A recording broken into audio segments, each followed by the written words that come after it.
Did he really do it? Let's take a deep dive into the disturbing case of YNW Melly and ask the question, did he actually kill his two best friends? Because if you look at his music, his interviews, and the dark psychology behind Jamel Demons, you start to wonder if this tragedy was inevitable. His real name already sounds like a horror story, Jamel Demons. Raised by a single mother who was just 14 years old in Florida, with his grandmother stepping in to help, Melly grew up without ever knowing who his father was. But in kindergarten, fate brought him two lifelong companions, Christopher YNW Juvy, Thomas Jr., and Anthony YNW Sakchaser Williams. The three of them were inseparable. Music, loyalty, and brotherhood bonded them. So then when I walk in the kindergarten room, I see him, then he just started smiling and dancing. So it just made me happy. Now I want to be here. Every day now I want to be here just because he's here. But Jamel had a side his friends couldn't ignore. I found my first gun when I was 9 years old. Ever since then, like growing up, I was so addicted to the bitches. I loved them bitches. If you up that bitch at a nigga and bust his ass, that's his soul in that. Like, it's death in this motherfucker. You know what I'm saying? All I gotta do is up this motherfucker in your ass. Just you disappear, bitch. Real shit, bro. I like how them bitches look, for real. I'm in love with them bitches. I seen some shit shining. It was a 22 revolver, a real gun. I'm a kid though, so I just walk out the house and I shot that bitch. And I couldn't hear out my ear for like a week. But then I was like, damn, this is a real gun, you know what I'm saying? I was only in 4th grade, but I took that bitch everywhere. To school, I took that bitch everywhere. At just 9 years old, he brought a knife to school and threatened to kill himself and a girl. That was the first sign. Melly wasn't like other kids. In the 9th grade, the darkness became undeniable. Every day, I got my pistol on me in my lunchbox. Sometimes I bring 2 pistols. You know what I'm saying? She. He was arrested for firing a gun at students in a school zone. At 16 years old, he sat behind bars, staring into a future he wasn't supposed to have. That's where his music was born. You know I love it when I'm next to you. Riding through the 772. I just hope sometime I'll be home soon. It won't be long, I promise.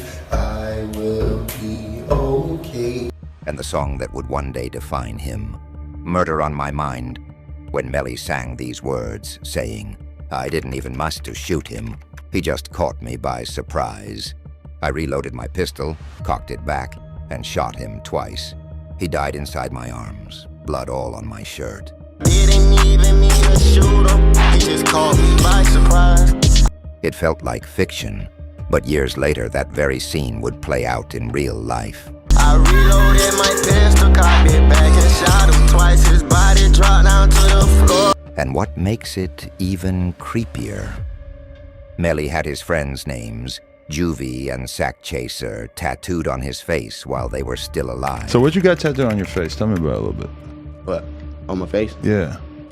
We got the heart on this side. Heart. What's that say above your eyebrow on that side?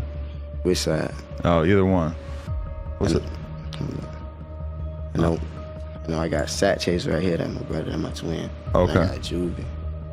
Juvy? Yeah, that's my brother. Just a lot of your friends who passed? Yeah. Nah, them my niggas right there. Oh, okay. My brothers right there. My bad. I wouldn't get none of my friends tattooed on my face until they died. Yeah, I'm not a good friend like you are, apparently. This shit for life. Most people get tattoos to honor the dead. Melly wore them like a prophecy. In an interview, he even admitted to being diagnosed with bipolar disorder, hinting at the inner battle between Melly, the rising star, and Jamel Demons. Got mixed personality. I really do though, Melvin and shit. He been inside of me. Like, he been in, like, mentally, like, inside of me, but I ain't have a name for him, like, when I was in the streets. Till one day, I met Hennessy, and then he was just, I looked in the mirror, he was like, Melvin! I was like, what the fuck? Who the fuck is you? The darkness inside. The night began like any other. The group was at the New Era Sound Studio in Fort Lauderdale. At 3:20 a.m., cameras captured the gray Jeep Compass leaving the studio. Inside, Cortland, YNW Bortlin, Henry driving, Sakchaser in the front passenger seat, Juvy in the back right seat, and Melly in the back left seat, right next to both victims. By 4:35 a.m., the Jeep pulled into Memorial Hospital. Both Juvy and Sakchaser were dead. Portland told police they were victims of a drive-by shooting. But investigators quickly realized the story didn't add up. Police shut down the supposed drive-by location. No glass, no shell casings, no 911 calls, nothing. Inside the Jeep, they found a single .40 caliber casing on the floor, exactly where Melly sat. The autopsy revealed both Juvy and Sakchaser were shot left to right, consistent with bullets coming from the left rear seat, Melly's seat. Juvy's wound even showed stippling, meaning the shot came from just inches away. The conclusion? The friends were killed inside the car first. Then someone staged the scene by firing from outside, making it look like a drive-by.